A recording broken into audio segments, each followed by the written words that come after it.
So good day to you all.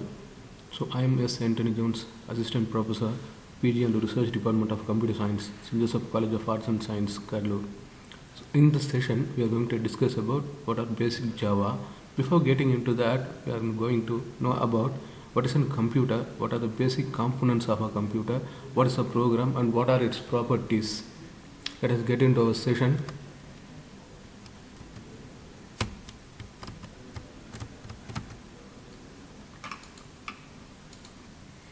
So, what is a computer? A computer is an electronic device used for manipulating the data. In general, a computer consists of many parts such as CPU, memory, hard disk drive, monitor, printer, and communication devices. These are some basic components of a computer. So, what is a CPU? In general, CPU is a central processing unit, which is a brain of a computer. It retrieves instructions from memory and executes them for our working purpose. CPU speed is measured in megahertz, with 1 megahertz equaling 1 million pulses per second. The speed of a CPU can be improved continuously. So then what is a memory? Memory is to store data and program instruction for CPU to execute. So memory is an essential part of a computer. With memory can do many things. A memory unit is an ordered sequence of bytes, each holds 8 bits. A program and its data must be brought to memory before they can be executed. A memory byte will never be an empty thing. Then we are going to see how data are stored in a computers. We call data as everything. Everything in computer is called as an data. But data of various kinds such as numbers, characters, strings, even our pictures, movies, songs are all encoded as a series of bits, which is called as zeros or ones. Computer can understand only zeros and ones. It cannot understand machine language in easier manner. So computer uses zeros and ones because digital devices have only two stable states, which are referred to as 0 and 1 by convention. The programmer need not to be connected about the encoding or concerned about the encoding and decoding of data, which is performed automatically by the system based on the encoding scheme given to the instruction as a programmer. The encoding scheme varies. It differs from each computer to computer. There are many types of computers, so each differs with each other.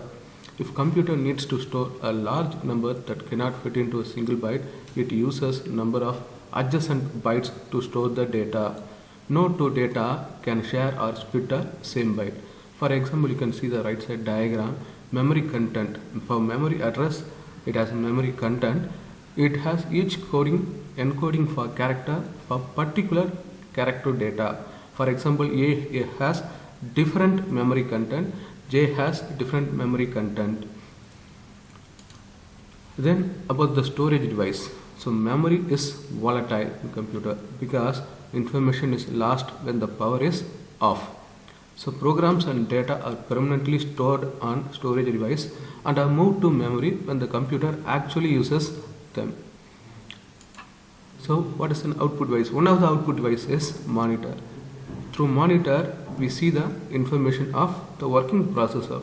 The monitor displays information such as text and graphics. The resolution and dot pitch determine the quality of the display. What is resolution? In general, the screen resolution specifies the number of pixels in horizontal and vertical dimension of the display device. Pixels are simply tiny dots that form an image on the screen. A common resolution for a 17-inch screen, for example, is 1024 pixels wide and 7068 pixels high. This is a common resolution which is used on all types of computer using 17-inch screen. The resolution can be set manually. The higher the resolution, the sharper and clearer the image is. Then we are going to discuss about dot pitch. The dot pitch is the amount of space between pixels which are measured in millimeters. The smaller the dot pitch, the sharper the display we can see. Okay, what are communication device? Through communication device, we are processing the network. In olden days, a regular modem uses a phone line and can transfer data in a speed up to 56,000 bits per second. A DSL line, which is called as digital subscriber line, also uses a phone line and can transfer data in a speed 20 times faster than the regular modem. And cable modem uses the TV cable line maintained by the cable company for transferring the data. A cable modem is as fast as an DSL line. Now we use Wi-Fi network through which we can access data in wireless. Network interface card is a device to connect a computer to a local area network. Generally, a local area network is commonly used in businesses, universities, and government organizations and a building of computers. Then we are getting into our topic, what are generally a program. In common, human uses language to communicate with one another, but for communicating with a machine, we have to get into his concept. So computer programs, which are known as software in general, are instructions to the computer. You tell a computer what to do through programs. Without programs, a computer is an empty machine. Computers do not understand human languages, so user needs to use computer known languages to communicate with them. Programs are written using programming languages. In common, we call language as three different types. First one, machine language. Second one, assembly language. And third one, high level language. What is a machine language? Machine language is a set of primitive instruction built into every computer to be used. The instructions are in the form of binary code. So user have to enter binary codes for various instructions. Programming with native machine language is a tedious process. Moreover, the programs are highly difficult to read and modify. For example, to add two binary numbers, you might write an instruction in binary like this. For example, to add number, we have to give binary codes to be understood by the machine. Next, we move on to assembly language. What is an assembly language? Assembly language were developed to make programming more easier. Since the computer cannot understand assembly language, however, a program called assembler is used to convert assembly language program into machine code. For example, to add two numbers, user might write an instruction in assembly code like this. So next we move on to high level language. High level languages are user defined language and easy to learn and programs. For example, the following is a high level language statement that computes the area of a circle pi r square. So here we are given the value area equal to 5 into pi value 3.14. So it can be easily understood by the user who learns a language to deploy into the computer to get a particular result. So next concept, we move to what are popular high level languages. So there are different types of high level languages we are able to know. First one, Ada. It is named for Ada Lovelace, who worked as a mechanical general purpose computer.